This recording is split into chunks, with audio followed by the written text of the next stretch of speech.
The title of this talk is The Dark Night of the Senses. And of course, I'm going to use our most beloved, St. John of the Cross, as our master here today. Also, I'm going to refer to another master, the Blessed John Ruysbroek, who was also a Flemish mystic at the end of the Middle Ages. We can safely say that these two men, John Ruysbroek and St. John of the Cross, two Johns, are two towering figures, two great luminaries, you know, not only for the Catholic Church, but for the whole world, for the whole humanity. So it is a blessing that we can, have their experience with us. They had the trouble to write it down, So I'm going to use their writings. The expression dark night is fairly common. Noche oscura in Spanish. Noche oscura, dark night.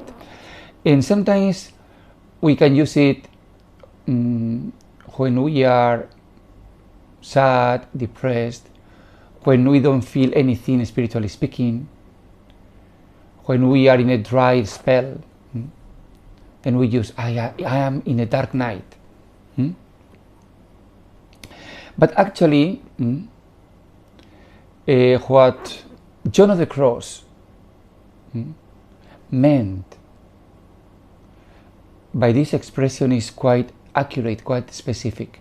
For him, there are two nights. The night, or two dark nights, sorry. The dark night of the senses and the dark night of the soul. So today, I'm going to talk about the first, only the first. The dark night of the senses. And if you are interested, of course, you can go to his book, Dark Night, Book 1, okay? And started with chapter 1 as well. And then, in chapter 1, he says extremely important and interesting things. First of all, he divides those who are inclined to spiritual life in three categories. Beginners, those who practice meditation, then proficient, those who are already contemplatives, and then perfect. That is, those whose soul is in divine union with God. Let us stop here. So imagine, those beginners, they are already people, most likely, of course, they were priests or monks or sisters, already very extremely religious people, already serious meditators. Already people committed to God. And then John of the Cross called them beginners. We will try to understand why. And then the proficients, and then the perfects. So perfects is about nothing less than divine union with God. And I believe that only to say this is already very shocking, because usually when we talk about union with God, we talk about heaven. Yesterday was All Saints' Day. Today is All Souls' Day. And we understand that yes, we believe that our soul will be united with God, but it is our common expectation that no way. that this could happen here in this life, because we are human beings, etc. But imagine, for St. John of the Cross, when he was writing these things, he expected that not only he, already a genius, but other people, he called them, yes, perfect, but could be a group of people, a sizable group of people who actually had attained. My goodness, only thinking of this makes me, like dizzy. All this group of wonderful people had already attained union with God in love. So this is how he starts the first chapter,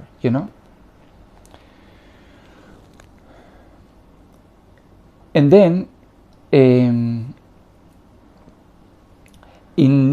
second paragraph, he talks about the beginners, already making it very clear that these people, they have already made a conscious resolve, a conscious decision to follow God, to dedicate themselves to their service, And then what happens? This is very important. According to John, what happens is when these people, when these beginners, decides to follow God, it seems that God tries to entice them, to seduce them. How? With sweets. And John, he uses the same message, the same symbol that in many occasions, he has been using that. The mother with a baby. The mother with a little child. How does the mother, try to unite or to establish the connection, the bonding?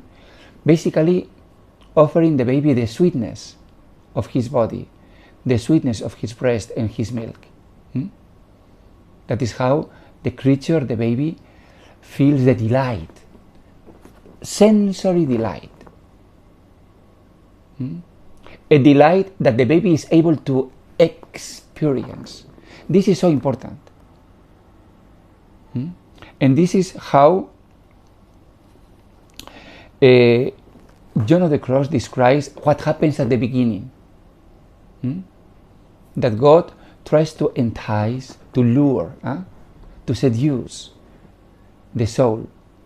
Of course, it has to be with something attractive. The mother's breast, the milk. And then the baby starts, to enjoy. So at the very beginning of the spiritual journey, according to St. John, is this enjoyment. Very sensitive, very pleasurable, very realistic, very physical if you want. This is the beginning. And it's possible that you and I have experienced something like that, At the very beginning, God is like sweet.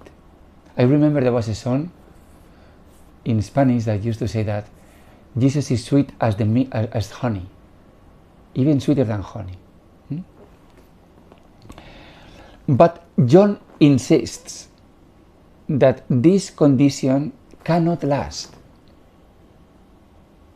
And actually, in our ordinary life,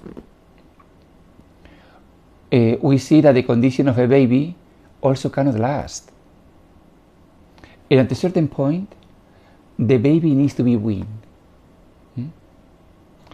And John uses also, continue using, the example of the mother, that sometimes, in the most cruel fashion, in brackets, cruel, in brackets, the mother puts on his breast some bitter substance, aloe. In Spanish, acíbar, uses John, so that the child will taste, will suck the breast, and then taste the bitterness, and he will be repulsed. So we can imagine how horribly cruel is this. What a shock, what a frustration, what a trauma. The baby expects sweetness and then finds the other way and finds bitterness. And then the baby is disgusted. No sense of security. But through this frustration, the baby is able to develop. This is amazing. And this happens not just spiritually speaking, but psychologically speaking. And John uses this example, trying to explain what happens at the level of the spirit. So, here we can say that John is a great psychologist, tries to understand the motivations, try to give reason to what is happening. He's not a moralist. And then he says that the beginners, they practice their spiritual life because they enjoy that, because they obtain satisfaction, they obtain consolation. There is sweetness in prayer. And then John, he knows, because he is very experienced, that actually this condition is really not enough. And then he says,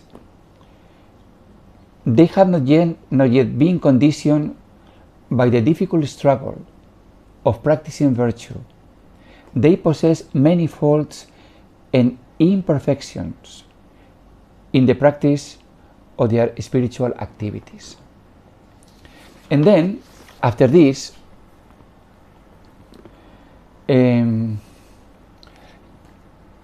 John, he uses a technique.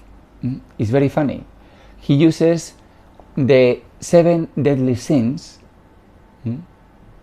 to illustrate the imperfections of the beginners. The 7 deadly sins to illustrate the imperfections of the beginners. He goes one by one, and I think I need to go to do the same, because it's very interesting. And then after I finished, and I will try not to be so long, because you can always go to the book of John of the Cross. Then I will try to give my own explanation and try to find out the logic underlying, Saint John of the Cross, because it is amazing, very interesting. So let us go. So John of the Cross starts saying that these beginners, they have the imperfection of pride. Okay, pride, the first capital sin.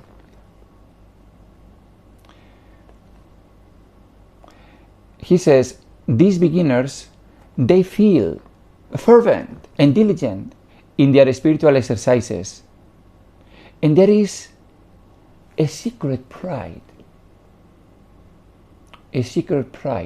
doing these practices. Attention to this. Although, John says, holy works, the spiritual practice, by its very nature, the holy works, by their very nature, cause humility. Wow. What does it mean? So it means that if I practice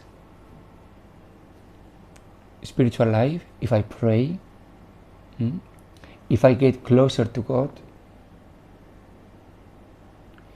I will feel humble. I will feel somehow humiliated. We will talk about this later, okay? So the point is that these people, normal people, good people, who have experienced, this consolation by God, this enlightenment by God, how God has lured them, what has really happened is that their ego, that before the spiritual enlightenment was like this, let us say, after the spiritual enlightenment has become like this, bigger. So if the ego was large size, after the spiritual enlightenment, initially has become extra large. At least one size bigger, or even more. And this is so interesting.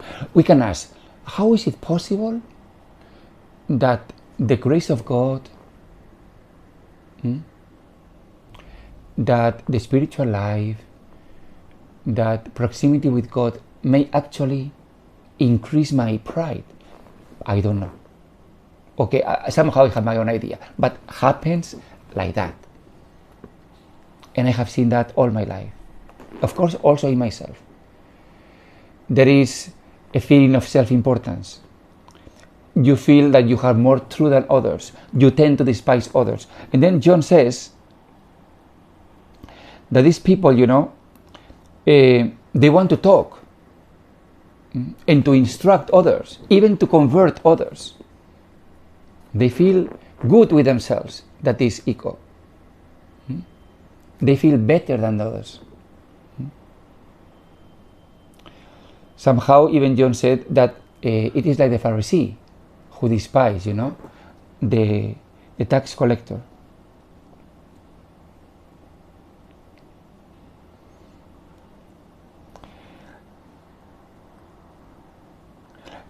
John of the Cross here says something interesting. He said that even the devil, the devil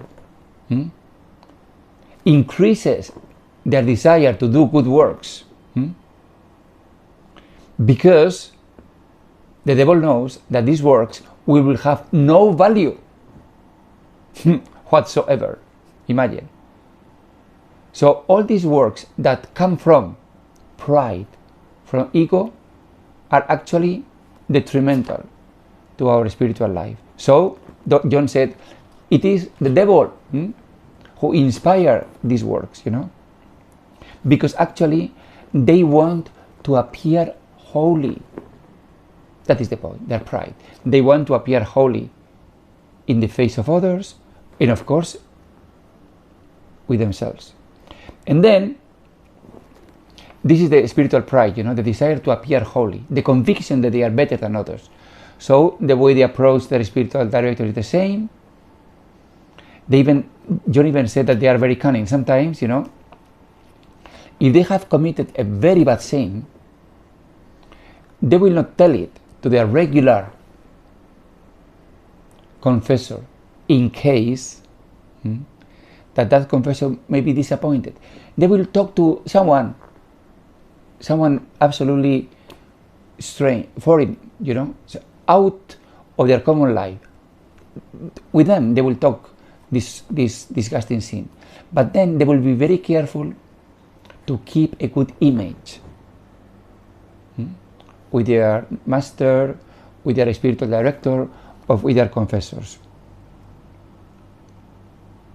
They want others to recognize their spirit and their devotion.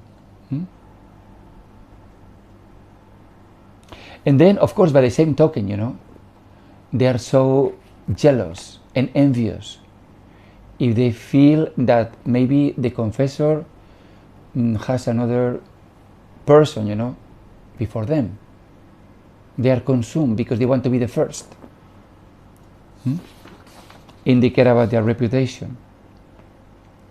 Again, John continues talking, the desire to appear holy, to try to minimize their faults. And then John says something very interesting.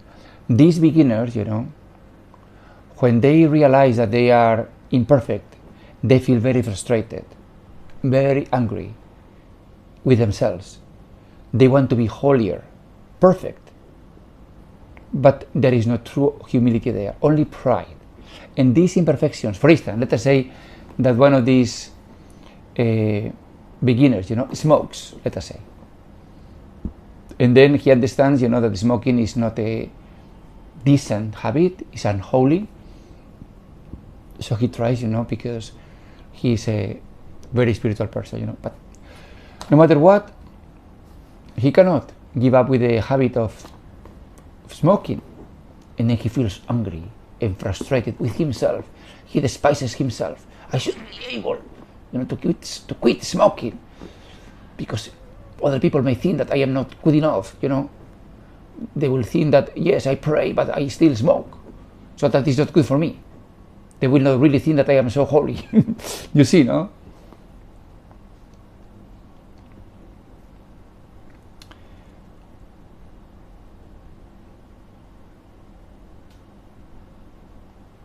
What is very interesting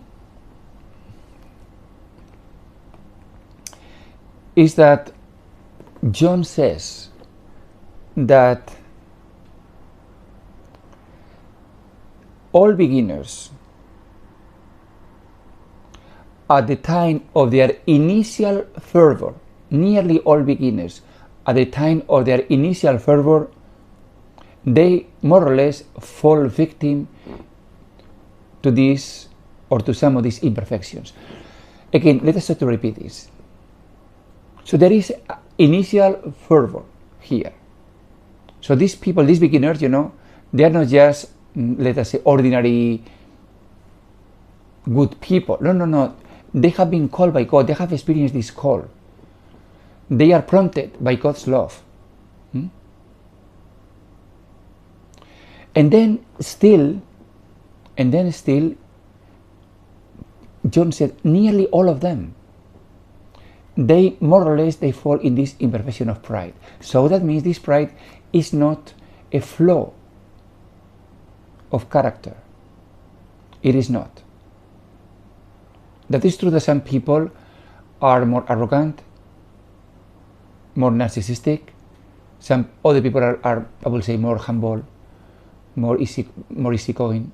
But no, John is not talking about that. He's talking about the initial condition. And now I would like, to explain. Later on I will continue this explanation, So we may understand the depth of what John of the Cross is trying to show us here, Okay, I'm sure that you are already so familiar with this, huh? And I use it because it's convenient and because you already know it, okay? So, psychologically speaking, where are the beginners? And we need to say they are here, green, at the mental level. They are here. And true, from the higher level, from the spiritual level, they have received some blessings, graces, light, favor from God, but they are not yet at the spiritual level. That is why most of them, they share in the same imperfections. And John of the Cross insists, these imperfections cannot be removed by their own efforts. Only God, with the test, with the purification of the dark night, can remove all these imperfections. What does it mean? It means, that to move from this level, the mental level, to the spiritual level, is beyond our power. We just cannot do it. The only thing we can do is become bigger and bigger our ego. This is the only thing we can do. I cannot really be humble. I mean, spiritually speaking. I can be more polite. I can be more decent if you want. Not an asshole. I can be that.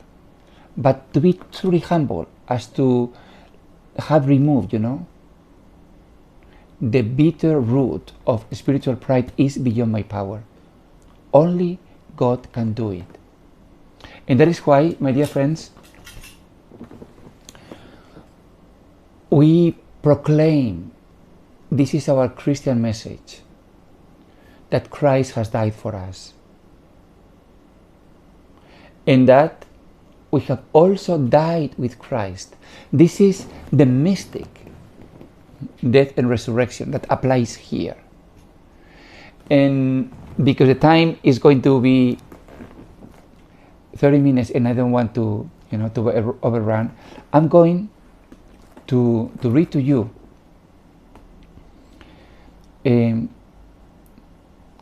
some verses from the letter of St. Paul to the Colossians that really explain what we are talking about. St. Paul said, if you are raised with Christ, seek what is above, where Christ is seated at the right hand of God. Think of what is above, not of what is on earth. Attention, for you have died, and your life is hidden with Christ in God. So we are talking about here nothing less than death. So this spiritual pride that the beginners show cannot be removed just with morality. So that is why the huge mistake will be to read the words of St. John of the Cross or of any other mystic, for that matter, from a purely moralistic point of view. What is moralistic point of view? Is we need to be good and it is not nice to be bad. We should improve ourselves. Try our best to be better. Try ourselves to get rid of sin. Try our best to be, because why? Because God likes it. Because otherwise He's going to punish us. Because otherwise we will not go to heaven. This is morality. And I don't mean it is rubbish. No, far from me to say that. But John of the Cross, is not talking about morality here. He's talking about a mystery. The Christian mystery, which is not morality. The Christian mystery is the power of the death and resurrection of Jesus Christ.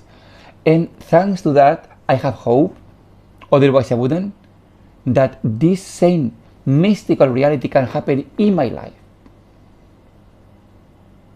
So I have hope that this sin of pride, the sin of my ego, to which I cling so much, the desire to be important, to be the first, to be recognized, to be appreciated, to be loved, to enjoy life, to be, this desire can be overcome, not by my own strength, but by His grace.